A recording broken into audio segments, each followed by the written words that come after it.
Yeah, so on that note, obviously, most of my questions are about the top end. Sure, we would yep, go. I'm shocked. What steps are you taking to avoid people feeling pigeonholed into certain covenants? Like we saw with Aldor and Scryer, Yes. and even Lower City, where you focused that reputation. Totally. Because I felt like you were announcing TBC, actually, most of the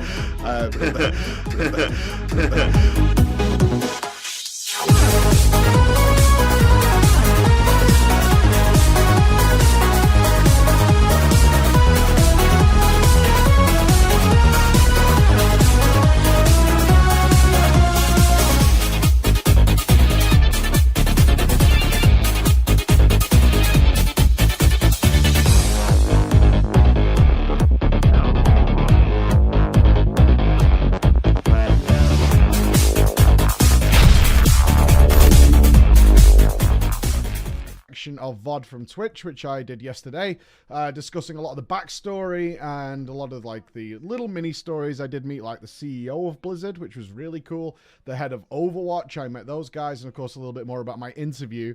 And I want to say thank you for how many of you actually watched my interview with Ian Hassakostas along with Bay. I had a lot of relationships to try and mend at BlizzCon, mainly because I've been so critical of BFA. I've been quite outspoken about it, not in a way to attempt to get views, as you guys well know, because anything that was positive, we've certainly focused on that as well. But overall, there has been a negative influence towards BFA because it's not been very enjoyable, in my opinion, and many of you agreed with me.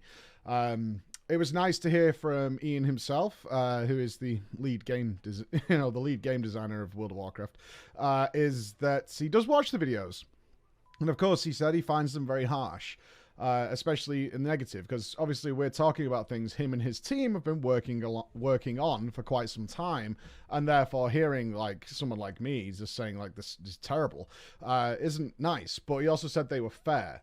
Which is the judgment I would like, actually. I think that's a totally appropriate response, is that it's not unfair. This isn't unfounded. This isn't whine. This isn't just rage for the sake of rage. There's like, we're very, very good at putting out clear examples of why things are a certain way, and we are looking at it from usually a raider or a top-end player's perspective. It's usually a relatively shared opinion as well. Even amongst most of the casual player base. So harsh but fair. And we got to sort that out as well as speaking to Josh, aka Law, who some of you may know from the community manager side, who was the guy who actually got me into the interview, along with Bay. Between those two, they got me in. I was refused interviews with Ian for the last several years, in fact. And according to Ian, actually, it was nothing to do with him. He didn't even know. It was maybe the PR team who were like, no, he's not interviewing Ian. They're those middle, somebody in the middle. But it was Laura who actually gave the okay to get me in there, despite the fact that we had some animosity between us, which was annoying. And when I spoke to him, I was like, we've never had chance to speak, like face to face, despite being in the same room several times, and trying to communicate via Twitter. And again, we resolved that because he was like, well, you know, you said some harsh things towards me. To which the point was, and I also think you did say some stupid things. In my opinion, you did say some stupid things, and I've said a million stupid things. Shit, I got banned recently. We all make mistakes. So it was a case of trying to work over that, and we did do that, and eventually kind of got to a conversation point, although we were always surrounded by other people, so no deep, in-depth conversation, but certainly a much smoother road to travel going forward. Which brings us to Shadowlands. So that's all linked down below if you want to have more detail on that kind of stuff. Shadowlands so far looks great, but it is so uber early in development, it's mad. It's actually crazy. If it wasn't for the case of probably beta starting this year, or alpha starting this year, they likely could have announced Shadowlands next BlizzCon and still been okay. We are looking towards like December 2020, maybe even January, based on the discussions we had with people there. They were quite open about the fact that they don't really know how Shadowlands is going to work. They have some good ideas in place, and so far, extremely positive. There was very, very little, if anything, that I saw that I would be like, I don't like the look of that. I think that's a good idea. They definitely open their doors to they are listening. There's definitely some avenues they could go down, so I'll be a bit more specific in this video. The overall setting is great, because they're no longer tied, and I've been very outspoken about this over the last couple of expansions, is that the world, for me, lacked fantasy. And I always go back to the Burning Crusade. It's like this world that we visited in Outland was fantastical and amazing. Going from place to place felt like a whole new world in and of itself. Whereas, despite the essence of fantasy existing in a lot of the expansions since then, they always kind of felt a little bit toned back from something like Netherstorm or Shadow Moon Valley or what Nagrand was for the first time with its floating peaks in the sky. You compare it to those things, and the rest of the expansion seemed very, very grounded. We could talk about Legion. It's like most of the zones are, they're cities on the floor for the most part. And then we got some sort of sparks of magical energies and things like that. But for the overall, the world felt, it wasn't that diverse. Mr. Pandaria was beautiful, but not too different. Like Dreadwaste kind of pushed it that way into a little bit more of a fantastical type place. But overall, it kind of fit a theme throughout the entire zones. I know some of you will disagree with that, but it's how I felt about it. But a lot of that was because the zones are based on something that exists in the lore already, somewhere. There's a description of what these areas should look like. And as the design team, as amazing as the art team is, they kind of have to stick to that because that's the way it's going to be, which is when something like Karazhan came along, which was a huge breath of fresh air. I was fully on board. I was like, this is magical. This is exactly what I want. This goes from a basement in a tower to spaceships and interdimensional creatures. Awesome. And it has everything in between. Absolutely wonderful. And the Shadowlands is going to be completely open for the guys to go crazy with, and they have done, and you can clearly see that. And I did get to play Shadowlands while I was there. It's a basically all they had for us was one zone, which was Bastion, which once again the art team knocks it out of the park. Absolutely beautiful, stellar. I'm sure you guys saw many streams of people playing it, but they gave us a character that was basically a BFA character that was without Azerite, without essences, without anything else. It was like you just started BFA but didn't have legendaries. It was basically just a base character to just run around, see the general quests and things like that. So that's all I've played so far. That's all anybody has played so far, is just wandering around the zones and kind of having a look around. But the setting and the magic of the whole thing seems fantastic. Seems really good so far. In terms of the systems that's going to work, I can tell you one thing that was the constant question I got from people at BlizzCon is, what are they going to do about gearing? Because it's been such a point of controversy in BFA. And the answer to that is they don't know. At least that seemed pretty clear and honest to me. It wasn't a case of, we don't know, wink, but we do know. It was a case of, we really don't know. And this is where it kind of falls to you guys, because we also got told many times from different developers, outside of interviews and all that, is that the corrupted gear system that's coming in 8.3 is the decision maker of which direction they're going to go with in Shadowlands. So your feedback, like it or not, is really important. Even if your only feedback is it's not that bad, that's not a good thing, so feed that back. But if you love it, feed that back. Make sure they know how you feel about it from all corners of the gaming world. Whether you're somebody who raids LFR or somebody who does Mythic raiding, feed it back, because they're basing a lot of what is going to happen in Shadowlands in terms of gear acquisition on the corrupted gear system. So try and be clear and concise, not one-word answers like it sucks or it's ace. Either way, make sure you're giving what's good about it, what's bad about it, what don't you like. It's really important that we all do that, all do our part, because that's what they're deciding to go with. If everyone loves corruption, or maybe no one gives a hoot about it, they might think, well, everyone likes it, so they're going to go with it. And then you might go, but I hated corruption. So you want to figure that out. The Covenant system is definitely one that has me worried. The more I saw at the deep dive panel was more worrying, because the stuff they revealed is really powerful and also does edge into that kind of the boring stats that are still very powerful. So things like 5% crit and 5% haste and all those kinds of things. Because the obvious reaction from a lot of guys who care about the performance of their character is that we do not want to be in a situation where I love one of the Covenants. So personally, I want to be like the vampire ones. I thought they looked really cool. I like the dark gothic style. I like being inside that world. So I would love to do the aesthetics and the back of the cloak fixing and all that kind of stuff with those guys. But it might turn out that, say, the people from Bastion, which are very much like a paladin style, are just supremely better in terms of their bonuses that they get. And therefore, I realistically, as somebody who needs to be able to perform at my character's peak performance, I kind of need to go that way. And I won't be happy with that. because that's not really what I want to do. As somebody who doesn't care too much about aesthetics and transmog and things, that doesn't mean that at some point I wouldn't like to have the one I particularly like instead of trying to hide the one that I'm forced to go with, right? So watching out for that when alpha beta launches to see whether or not it is the case. We did have confirmation in the interview I did with Ian is that there will probably be a BIS one. There will be one that is better mathematically than the other one.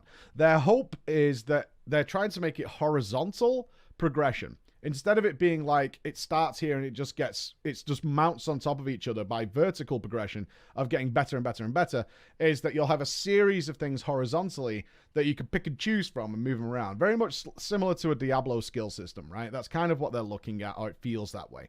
And it's also the way they're bringing in new things for the class. So we should talk about the depruning. I think Ian referred to Halinka as his depruninator, who is coming in and deciding what things from the past should be returning, and the metrics they're using to decide that. We've seen some examples of what's coming back, but not everything that's coming back so far. But in terms of like new stuff, which is what I was asking for, is like, that's great. We're getting old stuff back. That's cool, but we still want the new and shiny. Like, especially those of us who've played for a long time, it's wonderful having these old things back. But of course, I still want new things on top of it, because why? I'm an entitled gamer, and just having stuff back that I already had for several years isn't going to be too exciting for too long. It'll be good, don't get me wrong, it's going to be fantastic, but it's not going to be the cream, the cherries on top, right? So the plan is, and this is kind of why Ian is dead against tier sets. Like, it almost came across like he fucking hates tier sets, and he hates the discussion on tier sets, because he believes they can do it in a better way. And there's no disagreement from me there, that they can do it in a better way. Tier sets right now, from what we've played with, seem like the easiest way to go in order to bring back some sort of class flavor mid-expansion. Because that's the aim of tier sets. And I'm not in the camp of people who said tier sets were just, bonuses were just boring. No, some of them were, some of them weren't. Some of them were actually really, really fun and altered your gameplay. Some of them were just boring, flat DPS increases for the most part. They believe the Covenant system is the way they can do that. And they showed some examples of that as saying, these are the bonuses you're going to get from your Covenant, which means we don't need tier sets, because the same kind of thing you would get from a tier set, we could do better and more detailed and better structured in the Covenant system, and therefore you can have extra armor and things like that to choose from, and more interesting gear to go along there, to go alongside your Covenant stuff. So that's really cool, as long as, again, the Covenant system, I hope, is reasonably closely balanced. Even for me, as I said, as somebody who's not interested in the aesthetics, I still prefer one over the other. I don't have to be in love with aesthetics to prefer one over the other, and I would prefer one over the other. So hopefully that'll be something we get to play with, and hopefully it doesn't end up with like an example of something might be similar to what we're seeing with Corruption, is that one of them has like a lot of bonus crit damage, and if your class does a lot of critical strikes, that's an absurd DPS increase. So you kind of have to go that way. You don't really have a choice unless you're okay with your character being like half as powerful as it could be, as an extreme example. So something along that would really screw things up. Or the abilities that they give you through the Covenant is like, there's four Covenants we know of so far, although there's likely to be a fifth with the more. Let's say these four are okay, and then one is just crazy powerful, similar to what we saw with the Azerite system. So we have historical base for situations like this occurring, is that we have a multitude of options, yet for some reason, some of them are really skewed. And if they don't fix that, we're going to run into the problem where they nerf this one, and then suddenly the other one's really powerful, and we end up in the Azerite system. Only this time, it's considerably more difficult to swap, because swapping between Covenants is designed to be difficult. Similar to what they did with Aldor and Scryers, which is what he mentioned, is it's designed to be difficult. So they're risking it's a really quite a delicate process that I hope they get right, is by creating hopefully not too many different options in all the different Covenants, that we end up with one that's really imbalanced, and they nerf that, and it's like, well, shit, now I need to do this other one. I could tell you, speaking to the guy, to Zyronic from Limit, is his immediate reaction, as amongst with some others, is that they might feel they're in a scenario where they need to get 4 of the same class, and each of them has a different Covenant, in order to manage that potential process, because we've seen it with the launch of Legendaries in Legion, we've seen it definitely with Azerite Armor in BFA, so we have this historical precedent of just randomly, out of all these options, some of them are just obscenely more powerful for some reason, and it's whether or not players find some use for that talent that Blizzard didn't foresee, And therefore, it ends up really powerful if you go with a certain gear setup, and that becomes the meta, and all those kind of things happen. So the Covenant system is something I'm interested to see how it works. I'm just hoping they go with a lot more flavor stuff rather than just raw power stuff.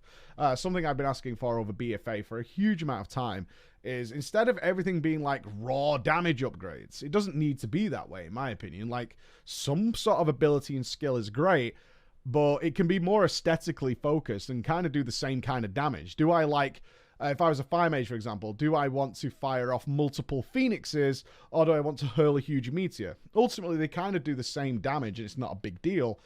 So I can figure it out from there based on aesthetics more than anything else. So hopefully it kind of leans towards that. The level rescaling felt fine for those of us who played Shadowlands at the event. We were scaled to level 50. Level 60 will be the new cap. That felt fine. I definitely thought there was a weird hypocrisy between how good and alt-friendly they're already planning to be in Shadowlands by allowing alts to skip a lot of the process and be able to choose which expansions are going, which is amazing. Absolutely amazing. With how quiet they were about 8.3 in essences. And we've seen some updates to that, is like Najjatar and Mechagon is being nerfed, but still people are not happy about essences, and rightfully so, as to how that system works right now. Yet the new expansion is all about being alt-friendly. It was definitely a weird distinction happening between the next expansion is going to be super alt-friendly. This one, though, we're not really even talking about, and no, that's not super alt-friendly right now, although they are obviously doing something about it. Overall, my impressions of Shadowlands are really positive. What I'm looking forward to the most is there's some hints that they might bring, not necessarily me, but some people up to Irvine in order to try out things as they're progressing, so it's much earlier than what happened with BFA. And I want to be clear on what happened in BFA. We only had a 5-month alpha beta cycle with BFA, and things like Azurite armor came available for testing 3 days before the game went live. Like, there's nothing they could have done at that point. That's what happened with BFA. It was very rush. My optimistic side tells me that maybe if it was Activision or whoever was like, you need to have a WoW expansion out by this date, and it doesn't matter whatever happens, because that's what it felt like with BFA, is they were very quickly rushing towards this release date, whether the almost bad reaction to BFA and the overall impression of BFA has allowed Blizzard to go back and say, no, this is not how we work. It's ready when it's ready. It'll be ready sometime next year. We've still got tons of work to do, loads of development time to put into it. We've got the aesthetic. We know the story. We know the zones. But how the game actually works and functions, what a World Quest 2.0 that they mentioned, all these things, how they actually function and work in the game, we don't know yet. So it's going to take some time, because we then have to build these systems in, and we have to test them and see if they're working right and see whether this is a good route to go. We need to work all these things out. So that's my takeaway from it, not as like a hype train thing, but as an actual in conversation with people. That was the vibe I got, is that Blizzard has a lot more freedom this time around than they did with BFA to say it's okay to have like a year-long last tier of the expansion. It's been fine in the past. As long as what we produce at the end of it is great, people are generally okay with that. Certainly if we're going to compare it to rushing out an expansion and it not being very good. We'd rather have that time. And 8.3 isn't even here yet. Let's bear that in mind. Some people are like, God, I want the new expansion now. And I do get where you're coming from. I absolutely do get where you're coming from. It's like, I'm kind of done with BFA. I would rather move on to this. But we've still got 8.3 to come. We've got N'Zoth to come. In fact, there's raid testing been announced for tonight and tomorrow, which I'll be taking part in. So watch for the videos on those. But that's my overall impression. I don't want to go into too much detail here, and I'd be wary of snake oil on this one as to how much definite information you're getting out, because after talking with so many devs outside of just the interview I had with Ian, we obviously speak with a lot of people outside of there. They're very, very in the early stage of this. Like, literally most things, unless they really confirmed it and showed it off, like the leveling system, the revamp of the old zones and the skipping, the fact that there will be covenants.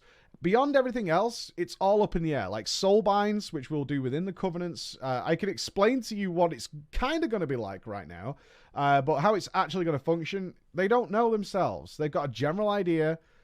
They might work this way. There's going to be slottable things. It's going to be very easy to swap between them. That's going to be fine. But how it's exactly going to work, that remains to be seen. Remains to be seen. So hold on to your balls on this one, because we've got a long way to go. The artwork's fantastic. The cutscene was amazing. It was great to be in the room when Sylvanas cracked the sky. Nobody expected that. We all expected Bolvar. I mean, I was at BlizzCon 2 days before the event started, and there was no secrets there that, you know, we were going to see Bolvar. People were expecting the Lich King 2.0. Same with Diablo 4. Like, no one was surprised about Diablo 4 being on the menu. We already knew. And as I was lucky enough, along with Scone, Jari, and my brother, to get into the event before any of the guests, any of the crowd got in.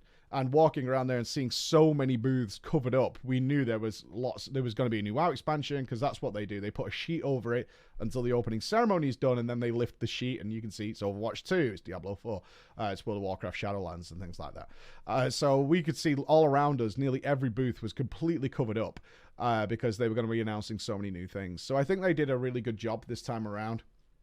I'm hoping there'll be more info. I can't expect me, or unless you really want me to, do a lot of spam Shadowlands videos, because one, it's already been covered while I'm away. It's the danger of me going to these events. And as we always say, if I wanted to like make money and do all, and you know, try and get my name out there and stuff, I just wouldn't go to BlizzCon. It's better to stay at home and just pump out videos on the panels and all this kind of stuff. I have no doubt at this point you guys have seen all that stuff already, and I've covered most of the important facts here, but I can do some deep dives on it if you want. But again, there's a lot of speculation and vagary around it as to whether or not it's going to be even exist. You know what I mean? It's like whether or not this even exists. We're not in leak territory because we kind of know what's coming, but the details, the things that matter, we don't know yet. So you let me know on that one. Other than that, check that link down below for a lot of the back history of my visit at BlizzCon, and we'll be back on with usual content now that I'm back at home. Thank you so much for listening. I'm sorry if I look tired. I'm still getting over the jet lag. I'm doing my best, but it is like 23 hours of traveling to get to and from where BlizzCon is. So I'll see you guys tomorrow. Bye-bye.